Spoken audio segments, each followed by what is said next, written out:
Hey guys, James with Torches and Tactical, and today we're looking at a very versatile tactical and EDC light from our friends over at Sofirn. They sent over the SP35, and this is an XHP50B powered tactical and EDC light that touts up to 3800 lumens, all from one 21700 cell battery. As far as those dimensions, it does come in at 139.5 millimeters and 28 millimeters wide for the head. Comes in at 87 grams without that battery and gives you IPX8 up to 2 meters. But focusing on something other than just those specs, this does have a little user interface trick that lets you have that tactical when you need it or an EDC light when you need it. So we will get going on that here in just a second. But first, let's focus on the packaging. Now this is pretty standard Sofirn, guys. They have their little, light beam photo here.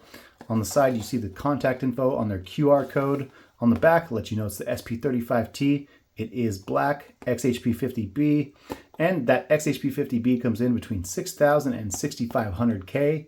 It is the set, so that means this has the battery in it as well. So let's get this out of the way so we can see everything that's in it.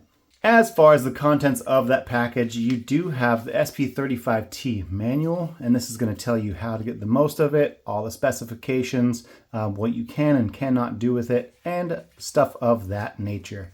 But this is going to give that to you in a couple different languages. So we'll set that down. We also have a USB-C cord. It is USB-C on one end and USB-A on the other, so it can plug into all your pretty standard power bricks. And finally, you do have a little plastic bag that's going to give you a generic lanyard as well as 2 replacement O-rings in there. So let's get this out of the way so we can focus more on that light. All right, and as far as the SP35T goes, I have to say that I think they did a really good job keeping that standard Sofirn design mentality, if you will, whilst adding a couple updates and keeping it very tactical looking as well.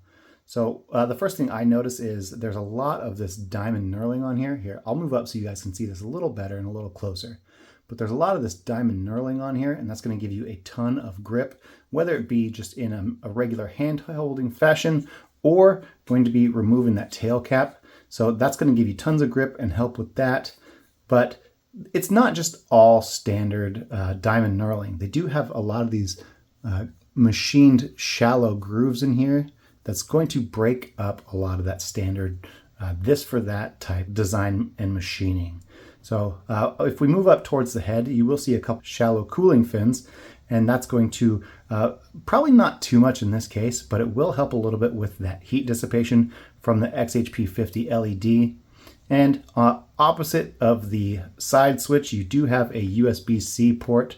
And this design actually, I think, holds up really, really well. I've never had a single one of these pop out, and it seems like it holds out water quite well. But we'll flip that open real fast, and you do see that USB port here. And one nice thing is when you do have a cable plugged in, it will give you a battery indicator inside this switch. Now again, 180 degrees from that rear USB-C port, you do have an E switch here.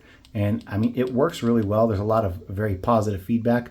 I will bring this up here so you can, maybe you guys can hear it click. A lot of positive feedback. You know exactly when it's engaging because of that audible click. And it does have a battery indicator here as well. But before I take out that insulator, because I just fully charged this, I wanted to make sure that it was ready to go for the user interface portion as well as outside. So before I move up to that, you will see this does have a very large head. And I guess this would be like the scalp, I guess, if you want to call it that. But that is because this does have a rather deep reflector. And not just any reflector, it is orange peel. And orange peel with that domed emitter.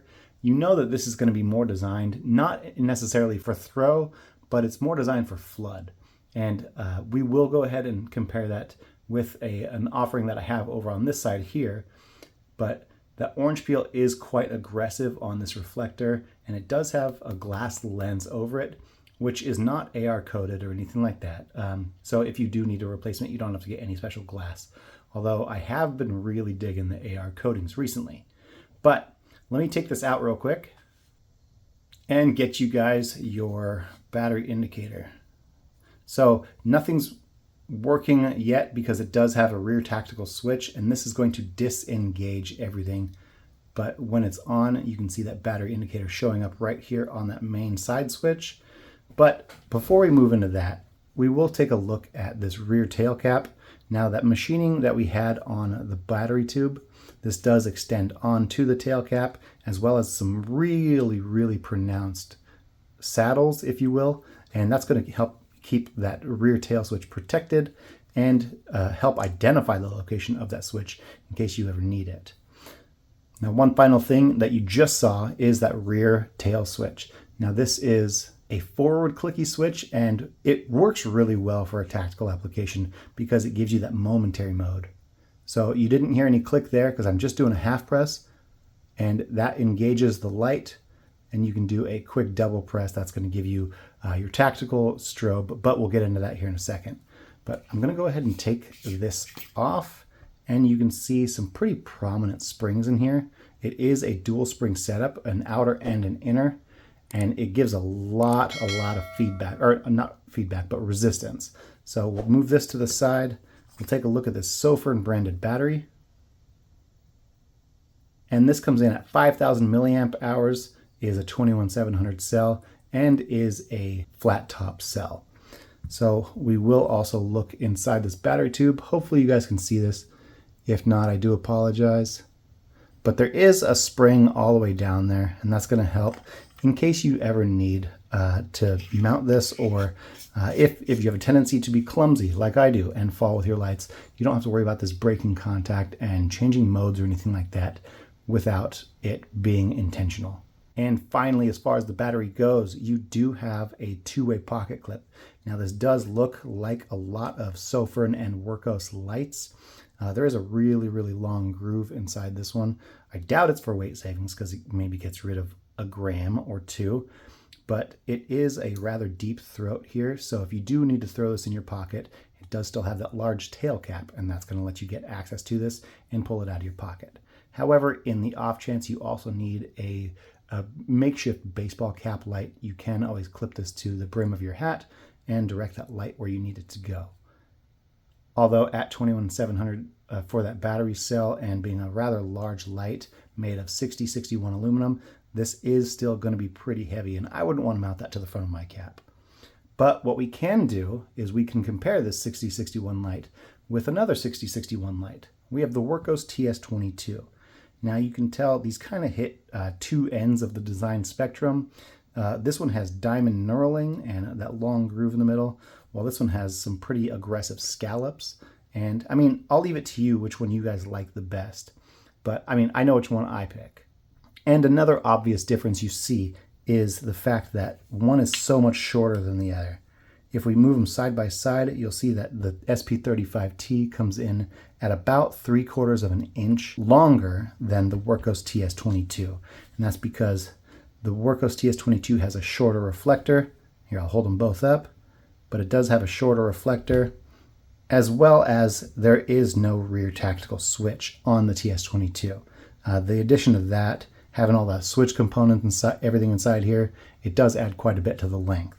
But the SP35T does have that XHP50B coming in at 6,000 to 6,500, and the TS22 has the XHP70. So you will notice quite a difference in the size of the actual emitter. But now what I would like to do is I would like to take the Workhos TS22 and the Sofirn SP35T.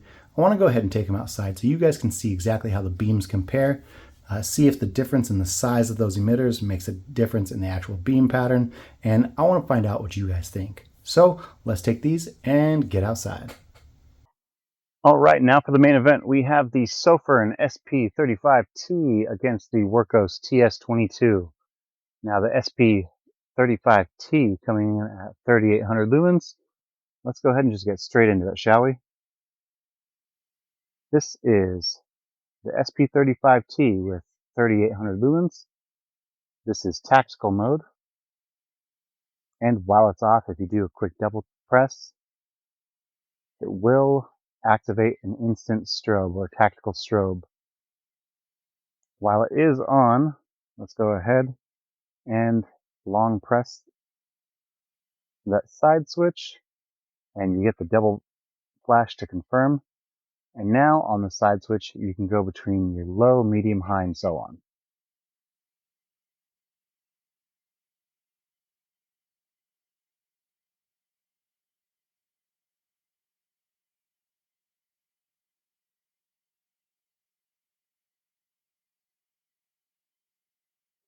All right, that was the Sofirn SP35T. Now we do have the Workos TS22. I'm going to go ahead and long press to go straight to moonlight mode. Now I don't know if you guys are even going to see this, but I will ramp up. Here's the second lowest. Here's medium. Here's high.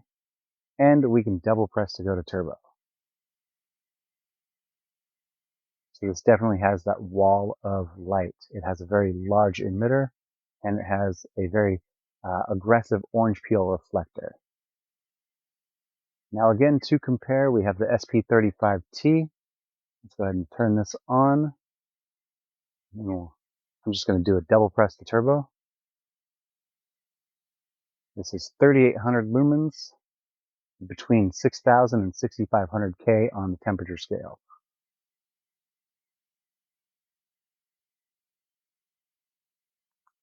Compared to the Workos TS22, this is rated at 5,000 K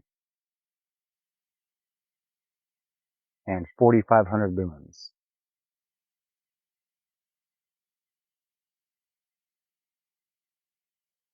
All right, now that we saw how the SP35T compares to the Workos TS22, let's get back inside.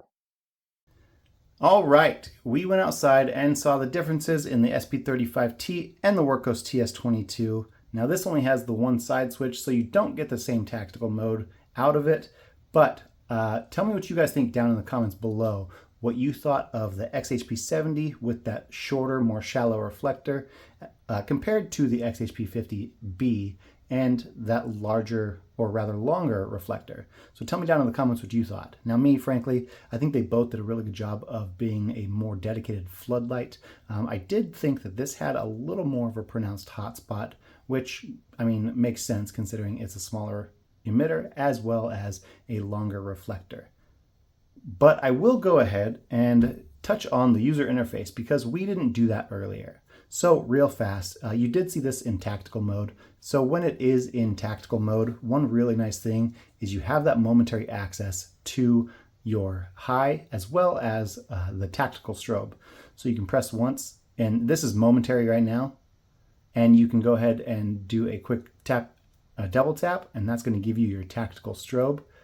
And when that's on, you can go ahead and press and hold that side switch, and 1, 2, 3, there we go. That flash right there, that tells me that we have switched it over to EDC mode. And now when you turn this on, it does have a memory, and you're going to be able to switch between all of the brightness settings. So you do have your double tap to turbo, and if you ever need to, you can still access that strobe with 3 quick presses. So that is EDC, and in order to change it back, you just simply, while it's on, press and hold one more time. And there we go. That flash right there tells you that you are officially in tactical mode again. So you do get high every time you turn that rear tactical switch on, and you can do a double press and go to that strobe. So guys, I'm going to tell you right now, the Sofirn SP35T with the ability to switch in between that tactical and EDC mode, it kind of gives you the best of both worlds in the sense that if you do like to carry for tactical use, you always know exactly what you're going to get. So you can go high and a tactical strobe, or if you ever need to, you can switch to that EDC mode and use it more like a standard light. I think it's a fantastic option, and I look forward to being able to use this more and more outside. And the best part about it is this isn't going to break the bank. This comes in at $37.99, and that's with a battery. That's with that 21700 cell. So less than 40 bucks, and that's from the Sofirn website, guys. Keep that in mind. from the Sofirn website, this is $38. So if you get it from Amazon or AliExpress or any of those other outlets or possible avenues of purchasing this, you can probably get it even cheaper. But being able to hit that design language on the head for EDC and Tactical, being very incredibly cheap, really boosts up that value ratio for the output to price. Now guys, I'm actually just doing the math right now. I can tell you that at $38, this comes to 1 cent a lumen. So I mean, it's a heck of a lot cheaper than some other lights that come in at about half. So I definitely think this is a good option for anyone looking for that tactical and EDC light. And I mean, frankly, I love what Sofirn's been doing with their updates and upgrades, all those incremental changes. So I'm kind of excited to see what they would do with an SP35T version 2 or an SP37T or whatever they decide to call it. So guys, here's my call to action. I want to be able to keep doing these reviews for you. So in order to do that, I need you to like, share this video with your friends, and subscribe to the channel. And when you subscribe to the channel, click that bell notification. That's going to tell you guys when we put out a new video, and that'll get you guys first access to all of our reviews and the giveaways that we do.